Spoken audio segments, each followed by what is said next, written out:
자, 제4과목 상담 이론 76번 상담의 정의에 관한 설명으로 옳지 않은 것은 상담자, 내담자, 상담 관계가 주요 요소이다. 맞습니다. 여러분, 이 문구 진짜 자주 나와요. 상담자, 내담자, 상담 관계가 상담의 주요 요소이다. 이거 되게 자주 나와요. 상담자, 내담자, 상담 관계가 주요 요소이다. 이 문구가 자주 나오니까 외워두시고, 상담자는 상담에 대한 전문적 훈련을 받은 사람이다. 당연한 소리 하고 있죠. 내담자는 자발적인 신청자로 제안한다. 아니죠. 자발적인은 뭐예요? 내담자가 자기 스스로 찾아온 경우인데, 비자발적인 상담도 있죠. 비자발적. 그러니까 원하지 않는데 찾아온 경우도 되게 많아요. 예를 들어서 부모님 손에 끌려온 청소년, 조현병 환자, 이런 사람들은 자기 스스로 온 게 아닐 거잖아요. 상담하시면 알겠지만은 스스로 찾아온 사람보다 비자발적으로 온 사람이 더 많아요. 그래서 3번은 틀렸습니다. 내담자는 자발적이기도 하고 비자발적이기도 합니다. 4번 상담자는 내담자의 문제를 해결하도록 노력하는 것이다. 맞습니다.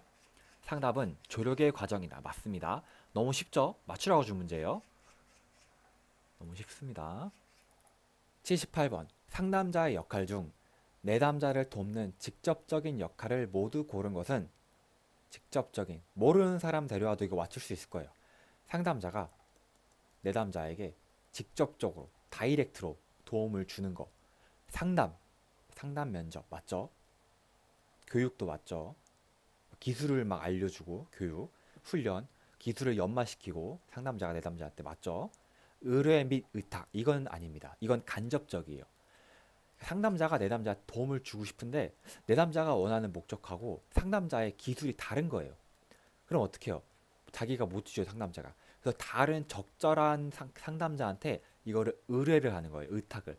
그 상담자가 이 내담자를 도와주겠죠. 이런 식으로 간접적으로 하는 도움. 이거는 의뢰 및 의탁은 간접적 도움. 조직 개발도 마찬가지예요. 내담자를 위한 뭐 조직이나 그런 걸 개발시키는데 상담자가 다이렉트로 도움을 주는 건 아니죠. 이거 틀렸습니다. 정답은 기억, 니은, 디귿. 그냥 국어 문제예요. 이건 국어 문제. 상담에 대해 몰라도 그냥 글자 이게 무슨 의미인지 의탁이 위탁이 무슨 의미인지 교육 훈련 뭔지만 알아도 풀 수 있는 문제예요. 이거는. 79번 보기의 주요 개념을 다루고 있는 상담 이론으로 옳은 것은 여러분 상담 이론 솔직히 다 못 외워요. 개인 심리학, 실존주의, 인간 중심, 현실 치료, 게슈탈트. 그러니까 이게 그 하나하나 기술까지 들어가면 솔직히 다 못 외워요. 박사님들도 이거 못 외울 거예요. 근데 특히 우리는 어떻게 외우겠어요? 우리는 키워드만 외우면 돼요. 키워드. 자, 정답은 실존주의인데 이거는 보기는 실존주의인데 실존주의가 자주 등장하는데 실존주의에 키워드가 있어요. 키워드. 뭐예요? 죽음. 그리고 불가피. 죽음 불가피. 인간은 언젠가 죽는다. 실존주의 대표적인 누구예요? 니체죠, 니체. 그 사람의 시점으로 그 시점을 한번 보세요. 삶의 유한성. 죽음은 사람은 언젠가 죽고 삶은 유한하다. 그 모든 책임은 자신한테 있다. 개인의 책임을 강조하고 타인의 세계로부터 근본적인 고립. 뭐냐? 인간은 혼자나 이거예요. 혼자. 이런 문구 나오면 실존주의예요. 하나하나 외우지 말고 그냥 그 키워드들만 외우면 됩니다. 79번은 실존주의. 80번 상담자의 자질에 해당하는 것을 모두 고른 것은 상담자로서의 자질, 상담 이론의 적용 능력, 맞죠? 자기 성찰적 태도, 맞죠? 자신과 타인의 감정 인식 및 수용 능력, 맞죠? 상담자 윤리에 대한 이해, 맞죠? 너무 쉽죠? 이거는 상담뿐만 아니라 이 문구는 다 사람이 어떤 직업을 가지고 있더라도 이런 태도는 다 필요한 것 같아요. 윤리, 감정 능력, 수용 능력. 너무 쉽죠? 맞추라고 준 문제예요, 이것도. 81번. 상담의 종결 과정에서 다루어야 할 사항으로 옳지 않은 것은 내담자와 비공식적인 수준에서 지속적인 상담 관계를 계획한다. 틀렸죠? 비공식적이 뭐예요? 그러니까 상담 관계를 계획할 때 상담자와 내담자가 그래 우리 이렇게 계획을 합시다. 이렇게 구체적으로 공식적으로 계획을 짜야 돼요. 근데 비공식적? 이건 뭔지 상상도 안 가요? 비공식적 그냥 잡담처럼 말한다 그런 뜻 같은데 비공식적 아니죠. 공식적으로 계획을 해야 돼요. 내담자와 상담 과정에서 무엇을 얻었는지 확신한다. 맞죠? 종결 과정이잖아요. 다 끝난 후에 우리 상담하면서 어떤 걸 얻었죠? 당신은 무엇이 발전했죠? 무엇을 얻었는지 확인한다. 맞죠? 내담자와 상담 종교에 대한 불안을 다룬다. 맞죠? 내담자는 의지했던 상담자와의 관계가 끝나는 거예요. 얼마나 불안하고 걱정되겠어요. 그 불안의 감정을 적절하게 다뤄주는 거. 그것도 필요합니다. 내담자가 사용했던 효과적인 대처 행동을 검토한다. 이것도 맞죠? 지금까지 써왔던 대처 방안이나 기술, 그거가 얼마나 효과가 있었는지, 아니면 어떻게 고쳐야 할지, 앞으로 어떻게 할지, 그런 거 다 검토해야 합니다. 내담자가 앞으로 사용할 수 있는 가용 자원과 행동 목록을 점검한다. 맞습니다. 어떤 자원을 쓸 수 있고, 어떤 행동을 할 건지, 그거에 대해서 다시 한번 마지막으로 점검하는 거. 맞는 소리죠? 이것도 쉽습니다, 이것도. 맞추라고 준 문제. 82번 상담 구조화에 관한 설명으로 옳은 것을 모두 고를 것은 옳은 거 구조화가 뭐예요? 이제 이 상담을 어떻게 하겠다. 비용은 어떻게 할 것이며 무슨 기술을 쓸 거고 어떤 절차에다가 회기는 얼마나 할 거고 기억 상담 절차나 조건, 비밀 보장 등에 대해 설명한다. 맞죠? 어떤 절차를 할 건지 여기 뭐 비밀 보장 이런 것도 다 설명해 줘야죠. 기술 기본적인 거를.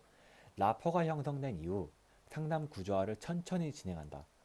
여러분 어떤 시험이든 마찬가지인데 이런 문구 나오면 일단 의심해 봐야 돼요. 천천히 뭐 천천히 반드시 절대 이런 거 나오면은 일단 80% 정도는 의심을 해봐야 돼요. 천천히 진행한다? 아니죠. 라퍼가 형성된 이후 천천히 아닙니다. 라퍼는 그러니까 상담의 구조화부터 먼저 진행한 다음에 그 다음에 상담에 직접 이제 들어가면서 라퍼를 형성하는 거죠. 순서가 바뀐 거예요 지금. 이후가 아니고 이전. 그러니까 상담의 구조화부터 먼저 한 다음에 그 다음에 라퍼를 진행하는 겁니다. 상담자의 역할과 내담자의 역할을 안내한다. 맞습니다. 나는 상담자로서 당신을 어떻게 도와줄 것이고 당신의 내담자로서 어떤 자세로 상담을 해야 합니다. 그런 역할을 안내하는 거예요. 내담자가 상담에 대한 비현실적인 기대를 가지고 있을 경우 중요성이 더욱 높아진다. 맞습니다. 비현실적인 기대가 뭐예요? 이거 상담 한 번만 받으면 내 문제가 모두 해결될 거야. 정말 비현실적이죠?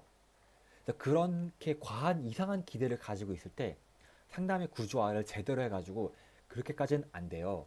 그리고 당신은 이런 식으로 좀 진지하게 임해야지 그제서야 효과가 나올 거예요. 이런 식으로 구조화를 해줘야 돼요. 틀린 거는 니은입니다. 여러분 말 나온 김에 하는 건데 천천히 그러니까 의심해야 할 문구하고 그리고 옳은 문구가 있어요. 옳은 문구. 의심해야 될 거. 반드시 해야 한다. 절대 해야 한다. 천천히. 이렇게 옳은 문구는 뭐예요? 진짜 적당히 하면 된다. 적당히는 틀 수가 없죠. 충분히. 적당히. 충분히. 이런 문구는 그러니까 독도 적당하고 충분히 사용하면 독도 다 쓸 수 있어요. 이런 문구 나오면은 그 문구는 옳은 문구구나. 틀린 말이 아니구나. 그렇게 아시면 됩니다. 어떤 시험이든 이런 게 다 나와요. 그러니까 한번 알아두시고. 83번. 보기의 상담자가 사용한 상담 기법으로 옳은 것은 상담 기법 자주 나왔어요. 굳은 표정을 지으며 괜찮다고 했어요. 불일치하는 거죠 지금. 표정하고 말이 불일치. 당신은 말로는 괜찮다고 하면서 얼굴 표정은 그렇지 않아 보이네. 그러니까 이게 뭐예요? 상대의 불일치를 지적한 거예요. 불일치를 지적. 직면입니다. 직면. 불일치. 말과 행동이 불일치. 혹은 이전에는 막 불안하고 죽고 싶다 그랬어. 이전에는 막 불안하다 그랬어. 근데 갑자기 지금 와서 현재에서는 아 너무 괜찮다고 완전 행복하다고 뭐예요? 애써 강한 척한 거죠. 이전하고 현재가 불일치. 이런 거를 지적하는 거예요. 당신 예전에는 힘들다 그랬는데 갑자기 괜찮다고 하네요? 이게 어떻게 된 거죠? 지적하는 겁니다. 직면. 쉽죠? 맞추라고 준 문제.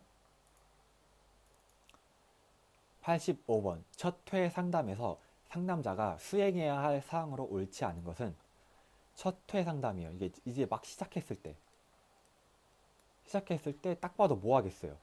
라포 형성 이런 거 하겠죠? 라포 형성. 아니면 뭐 절차에 대해서 알려준다거나 반대로 안 하는 건 뭐겠어요? 시작 단계에서 종결 단계에 하는 행동을 안 하겠죠? 자, 상담 신청서 정보 확인 맞죠? 처음 만났으니까 일단 신청서부터 보는 거예요. 맞습니다. 접수 면접 정보 확인 맞습니다. 접수 면접 때 어떻게 했는지 그러니까 이 상담자에 대한 내담자에 대한 기본적인 정보를 막 확인하고 있는 거예요. 라포 형성 맞죠? 이제 아직 어색하니까 친해지게 해야죠. 상담의 구조화 맞죠? 앞으로 상담을 어떻게 할 건지 첫 회 상담부터 정해야죠. 사례 개념화 틀렸습니다. 사례라는 게 뭐예요? 사회복지에서 사례 관리 있잖아요. 소수의 이제 사람들을 깊게 관여하는 거예요. 깊게. 근데 사례 개념화는 뭐겠어요? 이 내담자에 대해서 깊게 들어가지고 이 내담자에 대해서 개념화. 이 내담자는 어떤 사람이고 어떤 문제를 가지고 있으며 그런 식으로 개념화 시키는 건데 첫 회 상담부터 할 건 아니죠. 이거는. 이게 틀렸습니다. 86번 상담 기술과 상담자의 반응에 연결해 옳지 않은 것은 상담 기술 또 물어본 거예요. 감정의 반영. 엄마한테 야단을 많이 맞아서 많이 속상했겠다. 내담자의 감정에 대해서 지금 말하고 있죠. 감정의 반영 맞습니다. 해석. 친구에 관해 이야기를 나누기 전에 엄마한테 야단 맞은 일에 대해서 좀 더 대화를 해보자. 이건 뭐예요? 해석은 아니죠. 야단 맞은 일에 대해서 좀 더 대화를 해보자. 촉진입니다. 촉진. 자, 3번. 즉시성. 즉시성 이게 그나마 좀 어려운 상담 기술이다 보니까 자주 나오는데 즉시성은 상담자하고 내담자의 지금 발생하고 있는 일에 대해서 말하는 거예요. 뭔 소리냐? 네가 엄마 이야기를 하면서 너가 내담자 너가 나 상담자 나의 눈치를 보는 것 같아. 그러니까 과거에 있었던 문제나 뭐 불안 그런 걸 다루는 게 아니고 지금 여기 현재 지금 여기 현재에서 나하고 너 지금 나하고 너 사이에 이런 일이 발생하고 있어. 이거를 말하는 거예요. 지금 너가 나의 눈치를 보는 것 같아. 나의 눈치. 옛날에 과거에 있었던 일도 아니고 불안해하는 일도 아니고 지금 여기 나의 눈치를 본다. 즉시성입니다. 구체화. 4번 구체화. 엄마한테 무슨 일 때문에 야단 맞았니? 무슨 일 때문에? 구체적으로 말해줄래? 구체화 맞습니다. 자기 개방. 나도 상남자 나도 엄마한테 야단을 많이 맞았어. 맞죠? 자기 개방. 나 상담자 자신에 있었던 일을 개방하는 거예요. 왜? 내담자가 상담자한테 동질감을 느끼거나 아니면 그 말을 좀 편하게 하라고 하는 거죠. 정답은 2번. 쉽죠? 보기에 해당하는 방어 기제로 옳은 것은 방어 기제. 용납되기 어려운 충동이나 행동을 그럴듯한 이유로 설명함으로써 비판으로부터 자신을 보호하여 자존심을 유지하고자 한다. 어렵게 써놨죠 참. 근데 밑에 얘가 있어요. 대학에 불합격하자. 사실 그 대학 명문대학도 아니야. 나 거기 별로 가고 싶지도 않았어. 뭐예요? 합리화죠. 여우와 신포도. 포도를 못 먹었는데 사실 그 포도 별로 먹고 싶지 않았어. 지금 포도를 내가 못 먹어서 그런 게 아니고 사실 그렇게 먹고 싶지 않았어. 합리화. 너무 쉽죠 이거? 자, 방어 기제의 기본 중에 기본이니까 한번 볼게요. V는 뭐예요? V는 자기 여자친구가 죽었어. 죽었어. 근데 거부하는 거예요. 부인. 그 여자친구가 죽었다는 현실을 너무 고통스러우니까 이거를 무의식적으로 아니라고 하는 거예요. 여자친구는 죽지 않았어. 잠깐 여행을 떠난 거야. 의식적으로 받아들이기에도 너무 고통스럽기 때문에 무의식적으로 그걸 거부하는 거예요. 부인은. 치화는 뭐예요? 전위죠, 전위. 직장 상사한테 혼났어요. 근데 집에 와서 자식한테 풀어요. 자식한테. 그게 전이. 투사는 뭐예요? 내가 그렇게 느끼는데 상대가 그렇게 느낄 거라고 말하는 거. 예를 들어서 철수가 영희를 싫어해요. 진짜 싫어하는데 철수는 영희가 나를 싫어하는 거라고. 내가 싫어하는 감정을 느끼는 게 아니고 그 감정을 상대한테 보내는 거죠. 내가 걔를 싫어하는 게 아니고 걔가 나를 싫어하는 거야. 이렇게. 투사. 억압은 뭐예요? 억누르는 거죠. 말도 그대로. 방어 기제 반드시 기억하세요. 96번 사례에서 상담자가 사용한 해결 중심 상담의 질문 기법으로 옳은 것은 해결 중심 상담. 이거가 한 4, 5번 나왔나? 이거 어렵잖아요. 해결 중심 상담. 이거 진짜 한 번만 읽으면은 알 수 있는 거거든요. 해결 중심 상담. 이거는 문제를 해결하기 위한 상담인데 너무 힘들어서 죽고 싶었어요. 그렇게 힘든 상황에서 어떻게 견딜 수 있었나요? 정답은 대처 질문입니다. 이게 하나씩 볼게요. 이제 한 번 보면 외우는 거예요. 해결 중심 상담은. 예외 질문. 예외 질문은 예를 들어서 내담자가 지금 인간관계 때문에 너무 힘들어요. 예외 질문은 그러니까 인간관계가 지금 힘든 건 맞는데 과거에도 힘들었단 말이에요. 예외 질문으로. 이제 물어보는 거예요. 상담자가. 그 인간관계가 과거에도 힘들었잖아요. 근데 과거에는 이렇게 상담받을 정도로 안 힘들었죠? 인간관계에 대한 문제는 옛날부터 있었을 텐데 옛날에는 괜찮다가 지금은 갑자기 힘들다고 찾아왔네요. 옛날에는 왜 안 힘들었어요? 그러니까 예외되는 상황. 이게 문제가 아니었을 때, 인간관계가 더 이상 문제가 아니었을 때, 그때 그 예외적인 상황에 대해서 물어보는 거예요. 이걸 왜 물어보는 거예요? 그때는 왜 이게 문제가 안 됐었지? 내담자 스스로 자기를 인식하게도 도와는 거예요. 그때 왜 안 힘들었지? 아, 그땐 이것 때문에 안 힘들었구나. 이렇게 자기 자신의 문제를 해결하기 위해서 질문을 계속 하시는 거죠. 질문, 예외의 질문. 기적 질문은 뭐예요?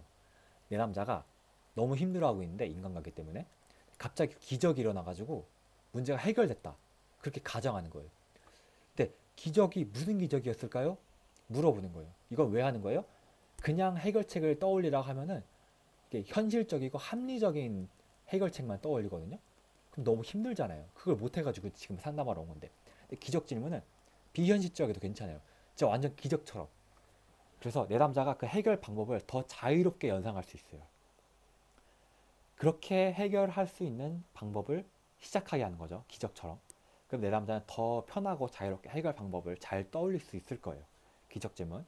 대처 질문은 이게 인간관계가 옛날에도 힘들었잖아요. 이 비슷한 문제가 과거에도 있었잖아요.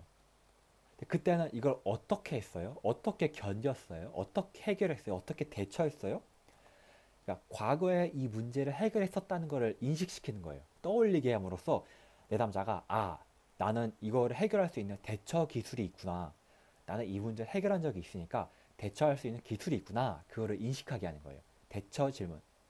문제를 보면은 그렇게 힘든 상황 속에서 어떻게 견딜 수 있었나요? 지금 딱 나오죠. 어떻게 했어요? 그거를 대처 질문. 척도 질문은 척도가 뭐예요? 점수 척도 그런 거 말하는 거죠. 지금 이 내 남자가 죽고 싶다 그랬어요. 그럼 갑자기 상남자가 진지충처럼 당신이 솔직히 죽고 싶은 건 아니잖아요. 죽고 싶은 게 10점이라면은 죽고 싶은 게 10점이다. 그리고 행복한 거는 1점이다. 그럼 지금 당신은 이 1점하고 10점 사이에 몇 점 정도 되는 것 같아요? 그러면 내담자가 갑자기 이제 현실적으로 생각해요. 솔직히 죽고 싶은 건 아니고 한 10점 만점에 한 7점 정도? 이런 식으로 이제 죽고 싶다는 그런 너무 과장한 생각 속에서 좀 점수로 좀 현실적으로 생각하게 되는 거죠. 10점 만점에 7점 정도로 죽고 싶어요. 아, 그러면은 진짜 죽고 싶은 건 아니군요. 알겠습니다. 그럼 7점이라면은 오늘 우리 상담은 7점을 6점으로 낮추는 걸로 한번 목표를 해봅시다. 이런 식으로 점수로서 척도, 점수 척도로서 질문을 하는 거예요. 쉽죠? 관계성 질문. 당신하고 관계 있는 사람은, 그러니까 당신의 엄마라면은 이 문제를 어떻게 해결했을까요? 당신의 엄마는 이 문제에 대해서 어떻게 조언했을까요? 그러니까 내담자가 자기 중심적인 시점에서 벗어나가지고 타인의 관점에서 문제를 바라보게 하는 거예요. 좋은 대답이 나올 수밖에 없죠. 정답은 3번. 해결 중심 상담 한 번 보면 외우니까 한번 알아두시고요. 마지막 100번. 보기에 적용된 상담 기법을 활용할 때 유의사항으로 옳지 않은 것. 상담 기법. 수업 시간에 떠드는 학생을 잠깐 동안 복도에 나가 있게 한다. 뭐죠? 교실에 있어요. 수업 시간. 학생이 너무 떠들어. 얘를 복도에 쫓아냈어요. 뭐예요? 타임 아웃입니다. 타임 아웃. 타임 아웃은 이 문제가 발생하고 있는 상황에서 그 문제아를 일정 시간 동안 격리시키는 거예요. 타임 아웃. 일정 시간, 타임 동안 격리, 아웃 시킨다. 그래서 타임 아웃.